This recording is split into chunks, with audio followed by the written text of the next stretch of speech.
Support comes from Seattle Restored, revitalizing Seattle neighborhoods with creativity and commerce. Over 95 vacant storefronts have been transformed into vibrant pop-up shops, window art installations, and artist residences. Explore current and past locations at seattlerestored.org. Seattle is a boom town. From manufacturing to tech, some of the world's biggest companies have brought jobs and wealth to the region. But that comes with real growing pains. I'm Joshua McNichols. And I'm Monica Nicholsberg. We host Booming, a podcast that helps you make sense of the economic forces shaping our lives here in the Pacific Northwest. From the big budget projects on Seattle's to-do list to the artificial intelligence age, we get into the stories that hit your wallet and our region. Listen now on the KUOW app or wherever you get podcasts. Hey there, welcome to Meet Me Here, your weekly guide to arts and culture events worth leaving your house for. I'm Dyer Oxley, I cover pop culture for KUOW, and I love comic books, which also means I tend to love comic book movies. And so does my guest today, Seattle area film reviewer, the People's Critic, Tim Hall. And I actually think he's a bit deeper into comics than I am, which is good because there are some things that we need to talk about. And not just us comic book nerds. I'm also talking to you, person who shakes their fist at our modern era of superhero films. I want to bring you in on a conversation. It's been happening around you, and you may have missed it a little bit. But mainly the reason I brought in Tim is we're going to do a primer on the 2026 comic book cinematic universe that is ahead of us. And there really are only a handful of movies coming up this year. A few streaming shows as well. We're going to focus in on some of the highlights, the more prominent titles that you are likely to encounter. But here's the other thing, because I do come across people these days. They roll their eyes when you hear the term Marvel movies. And, I get it. There is some criticism, especially during a time when Hollywood is dramatically changing the way it is. However, I think this eye roll misses a very big picture because Marvel movies in particular, they've captured a cultural conversation in very mature and complex ways. These are very human stories. And I do get in trouble with some of my fellow movie nerds when I say this, but between you and I, at some point in the future, when we look back at these superhero films, they're not only going to be seen as like a significant achievement in cinematic storytelling, they're going to be seen as deep reflections of society in this time. So that's the kind of conversation we're going to explore as we look ahead to the comic book flicks in 26. But first, as always, I want to point out an event coming up that I think is pretty cool. Okay, I lied a little bit. I actually have two events for you. I'm going to sneak one in here, but they are related. OrcaCon is coming up pretty quick after this episode comes out. That's January 9th through 11th at the Doubletree in SeaTac. This is Seattle area's tabletop gaming convention. Think of it like a Comic-Con, but for board games, card games, gaming in general. There are vendor tables, which I frankly love at these events. There are demo tables where you can try out games created by locals. OrcaCon is even hosting an official Catan National Championship qualifier tournament. Check out the details over at orcacon.org. Also, really quick, if you are up in Bellingham, Cascade Con is January 15th through 19th. This is the same idea as OrcaCon. It's a board game convention. It's held at the Dome Room of the Bellingham Cruise Terminal. You can get more information on this event at cascadecon.games. Like I said earlier, there are only a handful of superhero flicks in 26. I really like saying that, superhero flicks in 26. But check this out. Supergirl releases in June. Plus, there are new Spider-Man and Avenger movies that I'm pretty sure are going to draw some pretty big audiences. On top of that, there's a decent list of streaming shows that support all these cinematic universes. Seattle area film reviewer Tim Hall is here, a.k.a. the People's Critic. Welcome, Tim. Thanks for having me. I appreciate it. I am glad. I've been wanting to get you on the podcast for a while now. I am going to have you help me set up some basics for this conversation here because I don't think everybody is in on this whole DC Marvel dynamic going on. So I'm going to ask you, are you more of a Marvel or a DC fan? I'm more of a Marvel fan. Really? Okay. So this goes back to when I was younger, learning how to read. My brother and my uncle were reading Marvel comics. They're reading specifically X-Men comics. And it felt like they were speaking a language of their own and having this whole side conversation. And I was like, I need to learn how to read so that I can read comic books. And so that's how I learned how to read. That was sort of my introduction to comic book world, was Marvel stuff. Okay, so there are more than 2 comic book companies out there. But for the sake of conversation here, there's 2 main comic book companies. Correct. The big ones in the room, Marvel and DC. When I was getting married and Nina and I were talking about we'll have like the groomsmen all wear superhero shirts, and she was picking out like Captain Marvel shirt and like a Batman shirt and then a Captain America shirt, and I was like, no, you're mixing universes. You can't do that. That's Marvel, that's DC. So these are different universes. Let's start with Avengers Doomsday. Marvel is saving this film for the very end of the year, for holiday season. I think that actually says something about Marvel's confidence in this movie. Oh, that they're for going to sure. wait for like holiday season. So what should people expect from this movie? Or I should say, what are you hoping to get out of this movie? You know what's funny? I'm very curious to see if they can pull this off. Because I don't know if this was the original direction. Before it was Kang and it was all this stuff happening. Right. And then everything happened with Jonathan Majors and it kind of shifted to bringing Robert Downey Jr. back as Doom.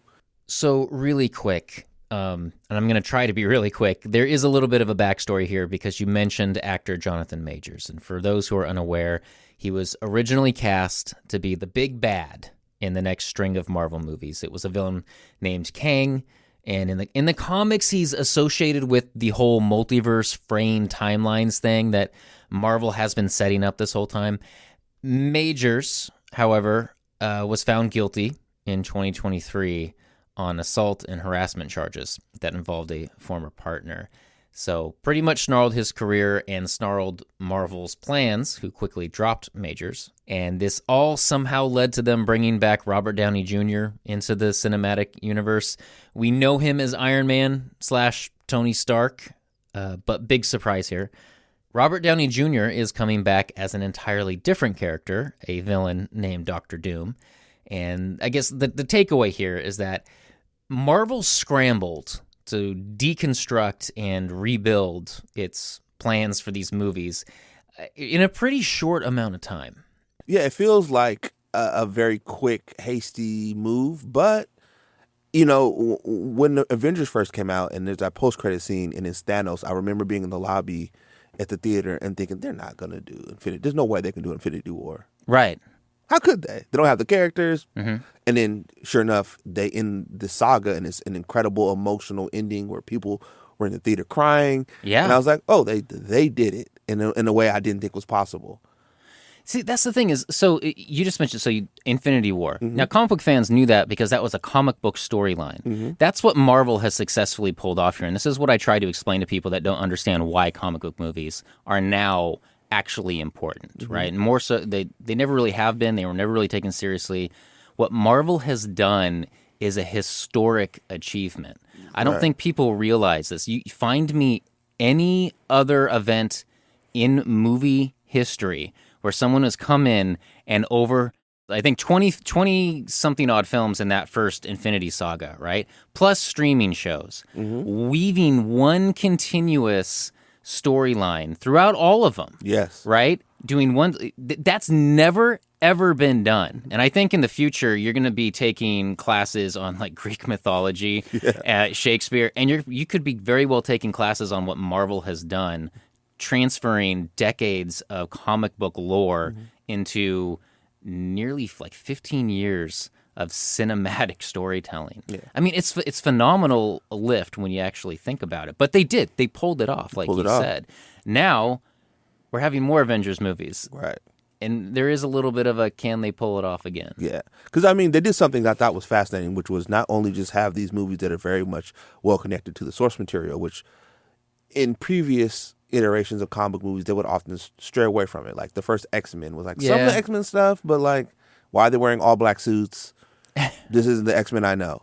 But they did something fascinating. If you go back and you watch Captain America: Winter Soldier, it's like a spy movie, wrapped in this comic book world. So that's one of my all-time favorite films, actually. I think it's one of the best ones that they did. And that is, it's kind of like a Jack Ryan-ish type film. It feels very much like a Jack Ryan movie, and yet it's got all the comic book stuff attached to it. You've got the shield, you've got all the sort of goofiness and the characters, but it works. And I think if DC can do some of this with Supergirl, because when you watch the trailer, it's clearly going to be this cosmic story where she's off-world. Yes. And in all the Superman films we've seen, we're not counting any of the animated stuff that DC's done. Right. We've never seen Superman off of Earth doing anything. So being able to bring in other characters, how other people view Kryptonians, all of that could be very interesting. It could be a very interesting space journey. Let's talk about Supergirl. Okay, this does not look like this is gonna end well. For you guys. Look, Superman. He sees the good in everyone. And I see the truth. It's coming up in June. This is a movie that is 1 year after the new Superman movie. That movie debuted DC Comics, let's call it a renewed effort to make movies. We did just have a bunch of DC movies with Superman and Ben Affleck as Batman, for example. All the Justice League. Those were all done by filmmaker Zack Snyder, and the reception for those films was mixed. Fans really do debate whether or not those films were good or not, whether or not it was a good direction. And look, hey, however you feel about the Snyder movies, people are very passionate. If you're DC Comics and you want a successful film series, you do not want this debate. Right? You don't want people going back and forth over them in this way. So here we are. DC has hit the restart button with its 2025 Superman film. It's generally well received. To do this, DC has poached James Gunn from Marvel. And this is to your point, Tim, that you just brought up about we're going out into space. If you're one of those people out there who didn't know who the Guardians of the Galaxy were, and then all of a sudden cared a lot, they were very pleasantly surprised by those films, and I think a lot of people were, you have James Gunn to thank for that. He's Guardians of the Galaxy. He is outer space. It's not surprising me that Supergirl goes to outer space. This seems to be exactly what he is supposed to be doing in there. Does it feel like the big push for DC this year is with Supergirl? Because they have other stuff going on, but Supergirl seems to be the one everybody's talking about. Yeah, I think so. I think because the people haven't seen that character or know much about the character. Right. And, obviously James Gunn being behind Superman, which I enjoyed that story. People are like, okay, well, can you follow this up? Can we create a universe? Because that's the thing that they kind of lack. They tried it before with Zack Snyder, and the universe didn't fully sort of come together. Right. So this is the first look to see if James Gunn, who I remember I had a run-in with him at a Comic-Con. We did an interview. I remember my big takeaway was that he was really funny. I was like, that guy's funny. But he kind of gets it, too. Yeah, and he kind of gets it. If you want to go and update yourself before this film comes out, Supergirl is actually based on I believe it's a 2021 comic series, Supergirl Woman of Tomorrow. And so that's kind of what they're loosely basing this whole vibe on, if you kind of want to get prepared for that. Everything that we have just said, do you feel this is DC's moment to kind of overtake Marvel? This is a window. Yeah. This is an opening. If they're going to make a push to sort of, be in the same talks as the Marvel Cinematic Universe, this is the moment you can do it. This is the moment you can really DC can sort of establish itself as someone to be taken seriously in this genre. Support comes from Seattle Restored, revitalizing Seattle neighborhoods with creativity and commerce. Over 95 vacant storefronts have been transformed into vibrant pop-up shops, window art installations, and artist residences. Explore current and past locations at seattlerestored.org. You're listening to NPR. You care about local politics. But it can be hard to keep track and understand how it affects you. I'm Scott Greenstone. And I'm Libby Dankman. And on Sound Politics, we talk about this and the other Washington like normal people. As normal as we can pretend to be. We get beyond the headlines, ask the tough questions, and tie the big stories back to our own backyard. Sound Politics. Listen now on the KUOW app or wherever you get your podcasts. Before we move on, I do think it is worth noting that DC has one other film expected in 2026. It's a horror movie called Clayface, based on a Batman villain. And something notable about this, they have brought in Mike Flanagan as a writer on this film. Flanagan, famous for Haunting of Hill House, Midnight Mass, a bunch of other stuff all of which is very successful. But I want to pivot a little bit. I want to change lanes into streaming shows here. They are generally extensions of these movie universes. Part of DC's reboot effort is a show called Lanterns. I wanted to point it out because it's supposed to be a True Detective-style show with Green Lanterns, so space cops, essentially. In fact, and I love this fact, they brought in a guy named Chris Mundy as the showrunner for this. Now, who is Chris Mundy? He's a producer from True Detective. He also does shows like Ozark. So that kind of gives you an idea of the direction that they want to take this Lanterns show. Marvel has its own streaming shows lined up, starting with Wonder Man coming out in January here. There's a Punisher special, Vision Quest. I have my eye on a show called Spider Noir. It stars Nicolas Cage as an alternate 1930s film noir-style Spider-Man. And if that sounds bizarre to you, just trust me, it works. It's super fun. There's some more shows out there, but Tim, let me turn to you. Are there any streaming shows that you think folks should be keeping an eye on in 2026? Daredevil. I agree. Daredevil. 100%. If there's one show, going back to what you said, there was no streaming in 2008. Right. But when Marvel got into streaming, they had Daredevil, they had Luke Cage, they had Jessica Jones. Yeah. And these shows were good. Right. So here's the deal with Daredevil. Stars Vincent D'Onofrio, great actor as the villain Kingpin. Charlie Cox stars as Matt Murdock. His character is a blind lawyer. He works in New York's Hell's Kitchen, and he basically champions good causes. But when his day job as an attorney doesn't work out, he becomes Daredevil, who is like a martial arts whiz who can outfight evildoers, even though he's blind, because all his other senses are heightened to the point he actually, he sees the world better than everyone else. So, okay. Disney opted in 2025 to continue the Daredevil show on its own streaming platform. I gotta say, really good. Second season is coming out in March 2026. This show is so good. The second season isn't even out yet. They've already ordered a third season. Even this kind of soft reboot they just did was still very exciting. You kept the same cast. You bring in new characters. It's a very ground level, Hell's Kitchen, Matt Murdock, fighting crimes, and also being Daredevil, and sort of that battle between that. All of it's beautiful. Daredevil, I try to tell people, this is the show you want to watch if you think you don't like comic books. This is something else. Yeah. A lot of time has passed. By the look of it, you've come up in the world. I could say the same about you. The mayor serves his city. I can see you're not entirely convinced. Can you blame me? I can't shake the feeling that you're gaming the system. The recent soft reboot that you mentioned, for some people, it might be a little too real. I'm just saying, it might be a little too close. This seems yeah, exactly. Seems like I'm getting depressed. What's going on here? Not too much of a fantasy, is it? Right, exactly. But I mean, when you talk about art being parodies and satires and things, I mean, this is really getting into it while also being a Daredevil story. You know what's so funny? I was talking about the show, and it reminded me so much of, my father was a musician, and so much of the music coming out of the civil rights movement was a reflection of the time. So when I go back and listen to what's going on, when I go back and listen to all the stuff that was reflective of the Vietnam War and all those other things, it made sense. So to see something I love, a comic book show, being a reflection of what's happening in our current times, to me, it was like, this is kind of what art, when it's working at its highest level, is very good at doing. You brought up Winter Soldier before, and I felt Winter Soldier was very much the same way when, we were coming out of, well, we weren't really out of it. We were coming out of like Iraq and Afghanistan and those Patriot Act times. Yeah, it's like the ripple effect of 9/11 is like still out there. People are asking where's the line between patriotism, safety, and fear?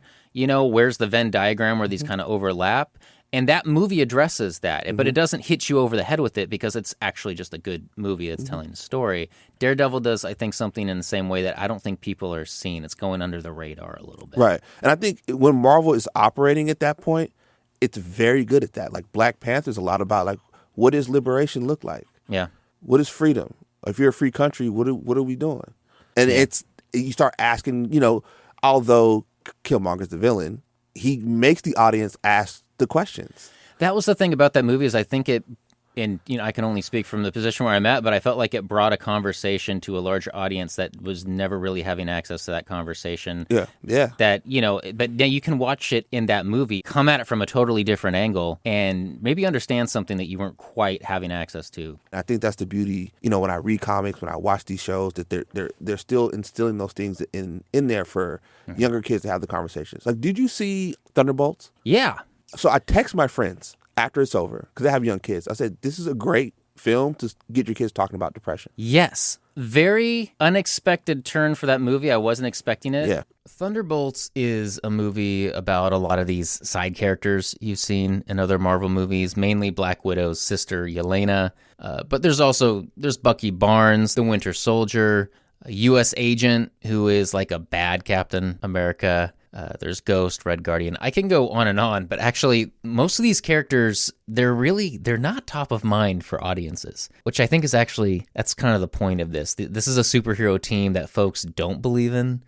And the big kicker is they're supposed to be the new Avengers, at least that they want to be the new Avengers.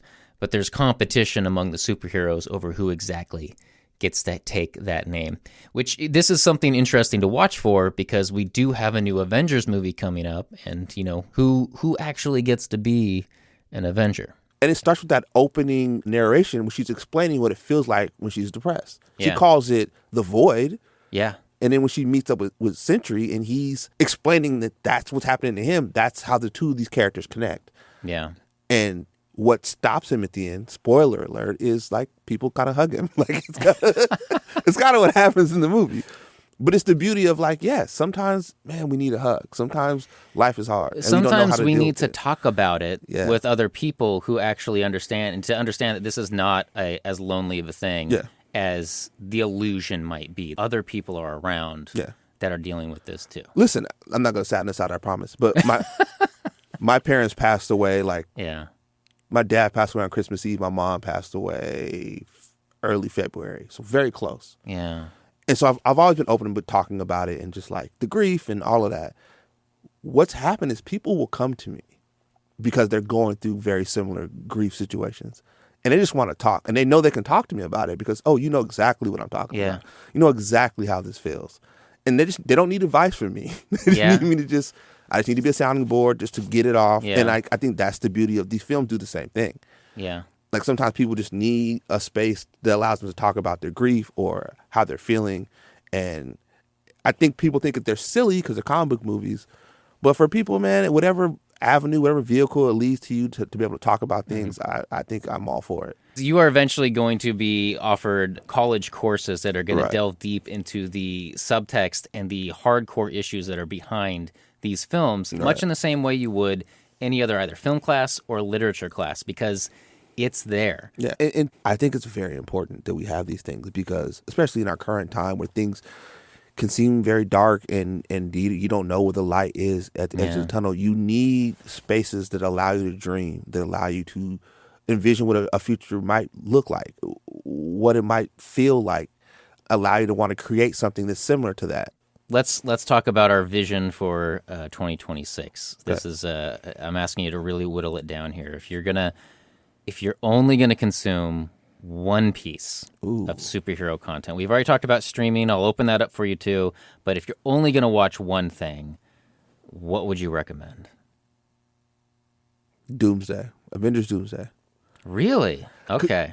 Because I think there's gonna be a ton of fan service. Yeah. Listen, you have enough time if you've never watched a thing. You've got months to just hit up Disney Plus and just go through all the content and catch up. There's actually not a lot of films to catch up for, I think, Doomsday as opposed to Endgame, because there's only been a couple years of Marvel films that I feel like they haven't really even been adding up to anything. You can watch Thunderbolts, Fantastic Four, and probably be good. If we're honest, there's someone who's nerdier than me who's probably done a YouTube video recapping all of this in like 7 minutes. Find one of those videos, and I think if done right, I think they're really going to start this next wave of Marvel films. You know, because we had like the pandemic came, we had the writer's strike, a lot of stuff interrupted it. And I think we're just now starting to see some of these studios settle down and figure out what direction they want to go in. And I think this is going to be Marvel's first big swing, and I think they're going to hit it. Okay, I'm going to try to lean into the crowd pleaser then. I do not think Supergirl is a risk. So I think if you're going to watch something that is probably going to be designed to be more of a crowd pleaser, and it's a safe bet. I think Supergirl is probably your safe bet. Lighter, funner, space, bouncing around. So with that, Tim stands behind the new Avengers film coming out in December. I am going to recommend Supergirl, Woman of Tomorrow, coming out in June. And those are our recommendations for your superhero flicks in 26. I've been talking with Tim Hall, a Seattle area film reviewer known as the People's Critic. Tim, do you want to tell folks where they can find your reviews? Yeah, they can find me at thepeoplescriticblog.com. Check out my reviews. And I will say, can I leave the people with something? Yeah. If you've never watched a comic book movie, or this isn't your world, I would encourage you to try to enter it with an open mind. Yeah. And enjoy it for what it is. There's beauty in it. There's sadness. There's love. There's grief. There's all different type of things. You will find something that will deliver the joy that you want, and I would just encourage you to do so. I 100% back that up. Thank you so much for being on this podcast. I'm glad I finally got you in the studio. Thanks for having me. Yeah, this is a big pat myself on the back on this one. And actually, pat producer Matt Martin on the back for this one for setting up this show. He produces this show along with Kyle Norris and Brandy Fullwood. Meet Me Here is produced by KUOW, a proud member of the NPR network. If you like Meet Me Here, please rate and review us. It really does help get the word out about the show. Podcasts like Meet Me Here are only possible because of your financial support. So you can help us make all of these local shows that you rely on over at kuow.org/meet. And thank you for listening. Everything is expensive in Seattle. But when it comes to restaurants, I got a lot of tricks and tips up my sleeve to help diners eat well in this city. I'm Ton Ben, host of Seattle Eats, a food podcast from the Seattle Times and KUOW, part of the NPR network. I'll share about the latest buzz in the Seattle food scene, like the hottest openings and the best bites that are worth your money. Listen now to Seattle Eats on the KUOW app or wherever you get your podcasts.